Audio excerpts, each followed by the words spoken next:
Assalamualaikum warahmatullahi wabarakatuh. Perkenalkan, kami dari kelompok 2 akan mempresentasikan hasil diskusi kami mengenai algoritma kriptografi modern. Sebelum itu, kami akan memperkenalkan diri. Saya Rahmanil Al-Kahfi dengan 3 NIM akhir 044. Perkenalkan, nama saya Salona Visa dengan NIM belakang 051. Perkenalkan, nama saya Intan Febila Betulnya Sudah Bekar dengan NIM 065. Nama saya Muhammad Nur Alam dengan NIM 22105110068. Lalu saya Faril Bayhaqi dengan NIM 22105110773. Untuk yang pertama, ada materi tentang operasi XOR, eksklusif OR. Definisinya di mana operasi XOR ini adalah logika operasi biner yang menghasilkan nilai bit 1 jika kedua operasinya berbeda dan menghasilkan nilai bit 0 jika kedua operannya sama. Bisa dilihat dalam tabel. Bagaimana operasi XOR digunakan dalam kriptografi? Operasi XOR digunakan dalam kriptografi karena memiliki sifat istimewa bahwa jika kita XOR-kan sebuah nilai A dengan sebuah kunci K, kita akan mendapatkan sebuah cipher C. Kemudian jika kita meng-XOR-kan cipher C dengan kunci K yang sama, kita akan mendapatkan nilai A kembali. Dengan kata lain, operasi XOR bersifat reversible dan simetris, sehingga dapat digunakan untuk inskripsi dan deskripsi dengan algoritma yang sama. Bagaimana operasi XOR digunakan dalam kriptografi? Salah satu contoh penggunaan operasi XOR dalam kriptografi adalah pada algoritma XOR cipher. Algoritma ini menggunakan operasi XOR untuk melakukan inskripsi dan deskripsi pesan. Dalam algoritma ini, pesan yang akan diinskripsi diubah menjadi bentuk biner, kemudian di-XOR-kan dengan kunci inskripsi yang juga dalam bentuk biner. Hasil dari operasi XOR ini kemudian diubah kembali menjadi bentuk karakter untuk memasukkan pesan terinskripsi. Operasi XOR juga digunakan dalam algoritma modern seperti Advanced Encryption Standard dan lain-lain. Operasi XOR digunakan sebagai bagian dari proses inskripsi dan deskripsi kunci publik. Contoh penerapan operasi XOR dalam inskripsi dan deskripsi. XOR cipher meliputi perhitungan untuk melakukan inskripsi dan deskripsi. Inskripsi yaitu proses untuk membentuk ciphertext atau teks yang telah terinskripsi. Tes inskripsi bisa dikembalikan ke asalnya jika sudah dideskripsi. Syaratnya, proses inskripsi dan deskripsi harus menggunakan kunci yang sama. Contoh penerapan operasi XOR dari inskripsi dan deskripsi ini dapat dilihat di PPT di depan. Yang kedua ada generator keystream, di mana pengertian keystream sebagai dataran bit acak. Keystream adalah dataran bit acak yang digunakan dalam algoritma stream cipher untuk menginskripsi dan mendeskripsi pesan. Keystream dihasilkan oleh keystream generator yang menggunakan kunci sebagai input 1. Keystream generator dapat membangkitkan keystream berbasis bit per bit dalam bentuk blok-blok bit. Jika keystream berbentuk blok-blok bit, cipher block dapat digunakan untuk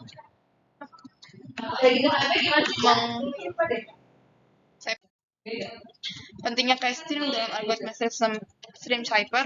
Keystream sangat penting dalam algoritma stream cipher karena digunakan untuk mengacak plaintext menjadi ciphertext. Keystream generator seperti LVSR menggunakan salah satu contoh generator keystream yang umum digunakan 12. Contoh generator keystream seperti LFSR. LFSR adalah register geser yang terdiri dari n bit dan fungsi umpan balik. LFSR dapat menghasilkan dataran bit acak dengan panjang maksimum 2 pangkat n. Yang ketiga, linear feedback shift register. Linear feedback shift register atau yang biasa disingkat LFSR merupakan salah satu algoritma untuk membangkitkan bilangan acak semu atau pseudo-random number yang sering diterapkan pada pembangkitan kunci pada sistem kriptografi. Namun bilangan yang dibangkitkan memiliki perulangan periode dengan deretan bilangan yang dihasilkan. Pengenalan tentang LFSR dan struktur dasarnya. LFSR adalah register bergeser yang input bitnya merupakan fungsi linear dari keadaan sebelumnya. Fungsi linear yang paling umum dari bit tunggal adalah XOR. Oleh karena itu, LFSR seringkali merupakan register bergeser yang input bitnya didorong oleh XOR dari beberapa bit nilai register bergeser secara keseluruhan. Nilai awal LFSR disebut seed, dan karena operasi register bersifat deterministik, urutan nilai yang dihasilkan oleh register sepenuhnya ditentukan oleh keadaan saat ini atau sebelumnya. Struktur dasar LFSR terdiri dari beberapa elemen utama, yaitu register, feedback polinomial, terus XOR gates, clock signal, output bit, dan initial state. Bagaimana LFSR digunakan untuk menghasilkan keystream? Inisialisasi LFSR. LFSR harus diinisialisasi dengan suatu nilai awal yang disebut kunci atau seed. Inisialisasi ini sangat penting karena akan mempengaruhi urutan keystream yang dihasilkan. Seed ini akan menjadi nilai awal dalam register LFSR. Yang selanjutnya yaitu clocking LFSR. LFSR akan terus beroperasi dengan menggeser bit dalam register setiap kali ada siklus clock.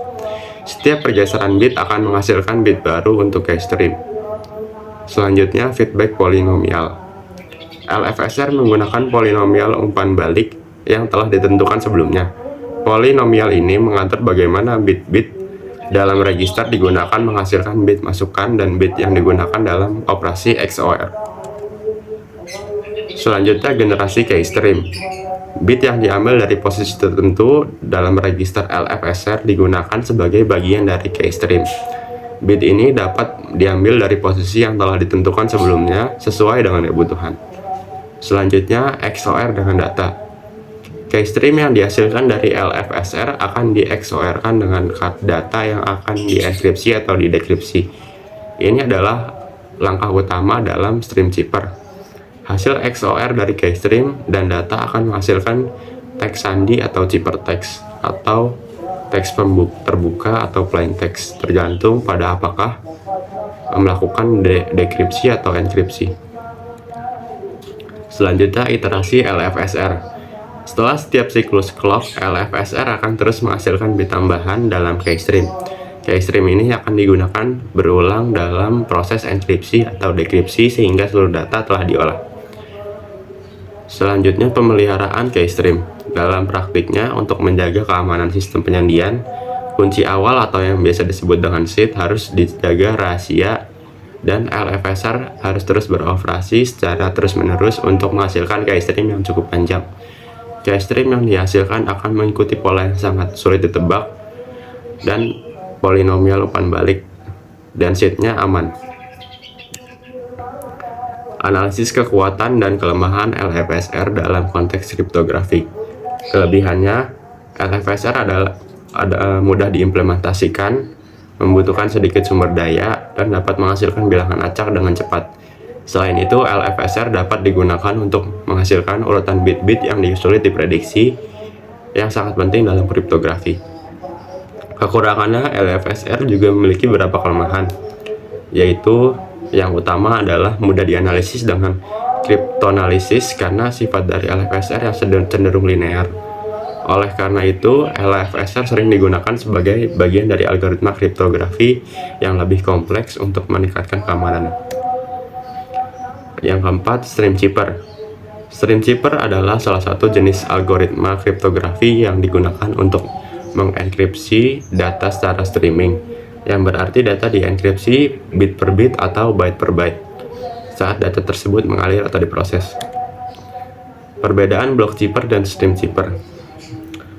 Dalam dasar, konversi teks pada block chipper biasa dengan mengambil bloknya sekaligus, sedangkan pada stream chipper, konversi teks dengan mengambil satu byte teks biasa pada suatu waktu.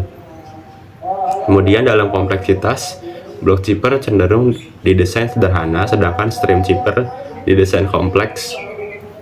Selanjutnya, dalam tidak ada bit yang digunakan.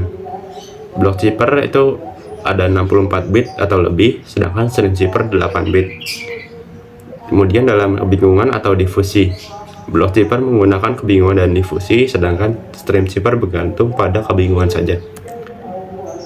Selanjutnya, pada mode algoritma yang digunakan pada block chipper, SCB atau buku kode elektronik atau CBC, chipper block chaining. Pada stream chipper yaitu CFB atau umpan balik chipper atau OFB, umpan balik keluaran.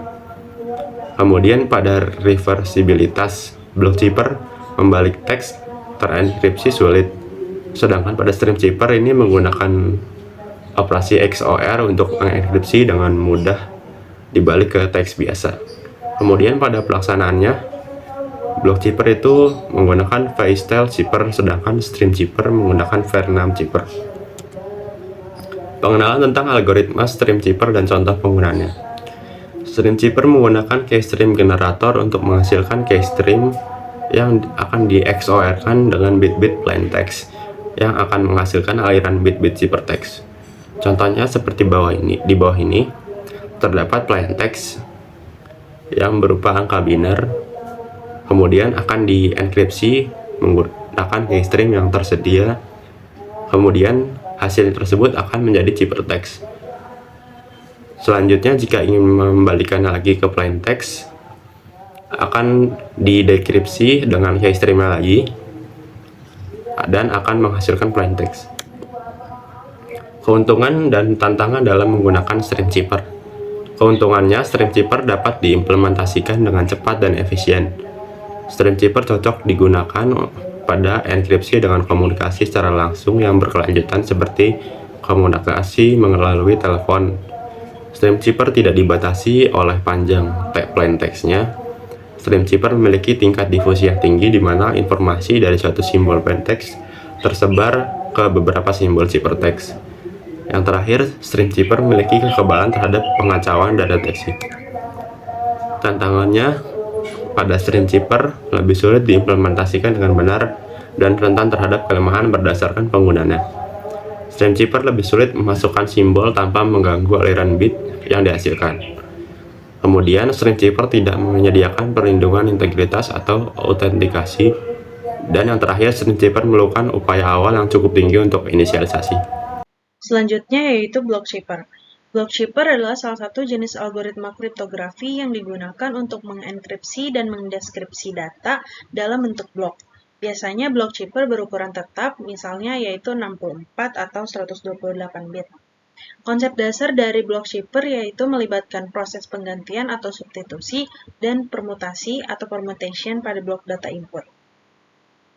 Dasar dari block chipper yaitu pertama, plain text data kita ubah menjadi block chipper encryption. Selanjutnya akan menghasilkan ciphertext. Beberapa contoh block chipper terkenal, yang pertama ada DES atau Data Encryption Standard. DES ini dikembangkan oleh IBM pada tahun 1970-an. DES ini menggunakan blok 64 bit dan kunci 56 bit. Selanjutnya ada AES atau Advanced Encryption Standard. AES ini diadopsi sebagai standar enkripsi oleh NIST pada tahun 2001. AES ini mendukung blok 128 bit dengan kunci 128, 192, atau 256 bit. Dan yang ketiga yaitu Blowfish. Blowfish dikembangkan oleh Bruce Scheiner pada tahun 1993. Menggunakan blok 64 bit dan mendukung kunci hingga 448 bit. Selanjutnya, perbandingan block chipper dan stream chipper. Block chipper menginskripsi data dalam bentuk blok tetap, sedangkan stream chipper menginskripsi data secara kontinu, yaitu bit demi bit. Block chipper biasanya digunakan untuk mengenkripsi data yang tidak berubah secara terus-menerus seperti file, sedangkan stream chipper cocok untuk mengenkripsi aliran data real-time seperti komunikasi streaming. Selanjutnya yaitu enkripsi dan deskripsi dalam block chipper. Langkah-langkah dasar dalam enkripsi block chipper yaitu yang pertama ada inisialisasi, yaitu kita memilih kunci enkripsi yang tepat. Langkah selanjutnya yaitu pemecahan blok, artinya kita memisahkan data input menjadi blok-blok yang sesuai dengan panjang blok yang digunakan oleh algoritma block chipper. Dan yang terakhir yaitu ronde enkripsi, yaitu melakukan operasi enkripsi pada setiap blok secara berurutan menggunakan kunci. Berikut adalah salah satu contoh dari enkripsi block chipper menggunakan metode ECB atau Electronic Codebook.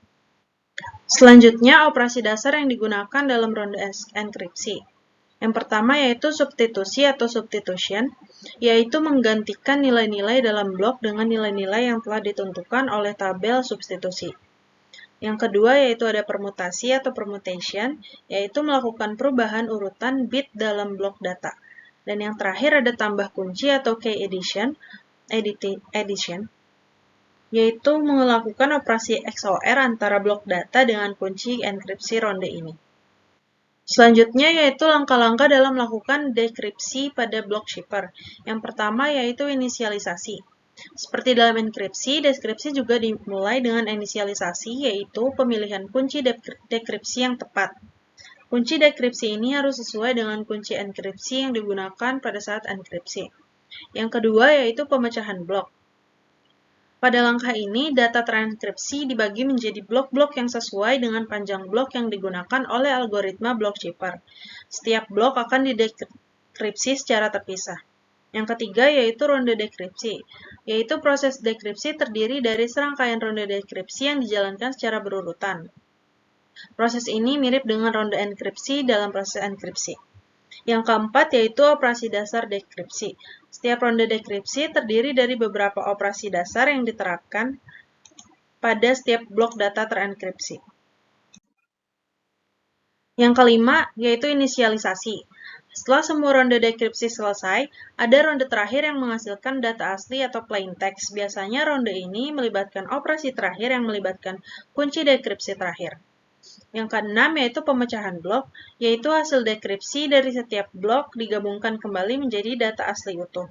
Yang ketujuh ada ronde dekripsi. Kadang-kadang tergantung pada algoritma block shipper yang digunakan, ada langkah-langkah tambahan yang perlu digunakan untuk memulihkan data asli sepenuhnya. Hal ini tergantung pada perincian algoritma yang digunakan. Dan yang terakhir ada operasi dasar dekripsi. Hasil dari seluruh proses dekripsi adalah data asli atau plain text yang sama dengan data yang dienkripsi pada awalnya. 9 ada data encryption standar atau DES. DES ini adalah algoritma enkripsi simetris yang dikembangkan oleh IBM pada tahun 1970-an. Konsep dasar DES ini melibatkan penggunaan kunci yang digunakan untuk mengenkripsi dan mendeskripsikan data. DES bekerja dengan mengambil blok data 64 bit sebagai masukan dan menghasilkan keluaran 64 bit. Kunci 56 bit digunakan untuk mengendalikan proses enkripsi. DES ini menggabungkan substitusi dan permutasi. Substitusi permutation network untuk melakukan enkripsi. Ini melibatkan langkah-langkah seperti permutasi awal, 16 putaran enkripsi yang melibatkan substitusi dan permutasi akhir. Substitusi di sini adalah penggantian nilai dalam blok data dengan nilai lain sesuai dengan tabel substitusi yang telah ditentukan, sementara permutasi melibatkan perubahan posisi bit dalam blok data. DES ini awalnya dianggap aman, tetapi seiring berjalannya waktu, kekuatan komputasi meningkat dan kunci 56 bit yang digunakan dalam DES menjadi rentan terhadap serangan brute force. Untuk mengatasi masalah ini, triple DES, 3DES dikembangkan yang melibatkan penggunaan 3 kunci 56 bit untuk meningkatkan keamanan. Meskipun 3DES lebih aman daripada DES tunggal, penggunaan kunci yang lebih panjang dan algoritma enkripsi modern menjadi lebih disarankan dalam lingkungan keamanan yang lebih tinggi. Yang ke-10 ada keamanan dalam algoritma simetris. Ancaman utama terhadap algoritma simetris adalah serangan brute force. Serangan ini melibatkan mencoba semua kemungkinan kunci enkripsi secara berurutan sampai kunci yang benar ditemukan. Semakin panjang kunci, semakin sulit bagi serangan brute force untuk berhasil. Keamanan algoritma simetris sangat bergantung pada pemilihan kunci yang kuat dan manajemen kunci yang aman. Kunci yang kuat harus memiliki panjang yang cukup dan harus dihasilkan dengan cara yang aman. Manajemen kunci yang baik melibatkan penyimpanan, distribusi, dan rotasi kunci dengan benar, serta mengamankan kunci akses dari akses yang tidak sah. Keamanan keseluruhan sistem sangat bergantung pada keamanan kunci ini. Lalu yang ketujuh adalah mode operasi block shipper. Pertama, pengenalan tentang mode operasi seperti HTTP dan CBC, lalu OFP. Mode operasi dalam kriptografi block shipper digunakan untuk mengenkripsi data yang lebih panjang daripada ukuran blok yang digunakan oleh algoritma block shipper. Mode operasi ini memungkinkan block shipper untuk digunakan secara efisien dalam aplikasi dunia nyata. Beberapa mode operasi populer yang meliputi yang pertama itu Electronic Output atau ECB. Mode ini mengenkripsi setiap blok data secara terpisah dengan menggunakan kunci yang sama.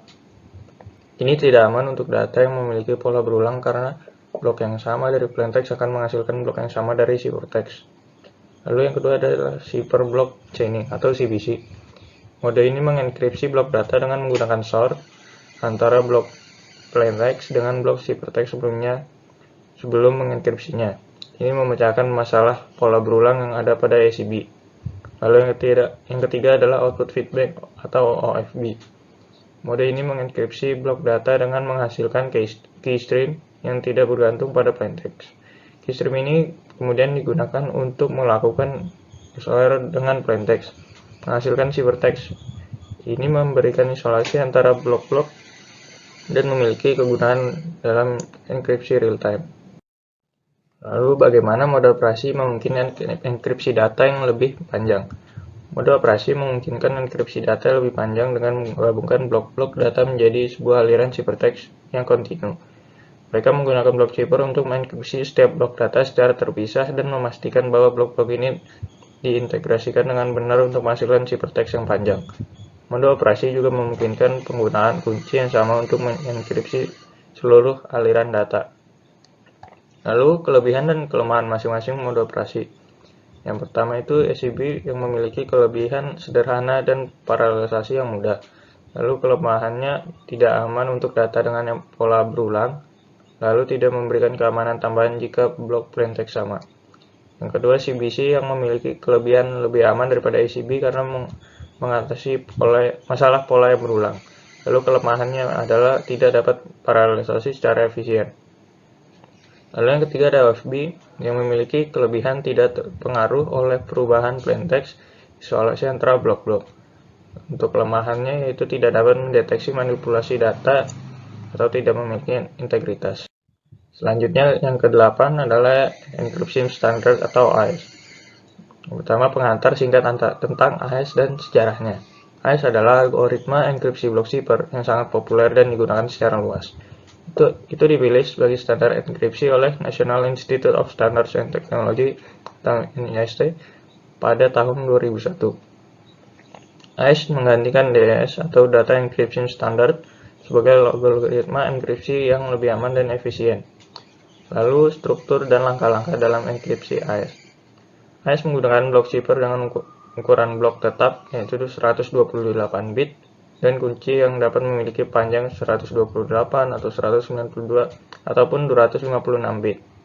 Proses enkripsi AES melibatkan 4 tahap utama, yaitu subbytes, shift rows, mix columns, and add round key. Ini berulang sejumlah putaran tergantung pada panjang kunci yang digunakan. Selanjutnya keamanan dan penerapan luas AES dalam kriptografi. AES dianggap sangat aman dan telah digunakan dalam berbagai aplikasi, termasuk komunikasi internet seperti HTTPS, lalu penyimpanan data yang aman, enkripsi perangkat lunak, dan banyak lagi. Kekuatan keamanan AES terletak pada ukuran blok yang besar, putaran substitusi dan permutasi yang kompleks, serta ukuran kunci yang besar, hingga 256 bit. Sekian yang dapat kami sampaikan, kurang lebihnya mohon maaf. Wassalamualaikum warahmatullahi wabarakatuh.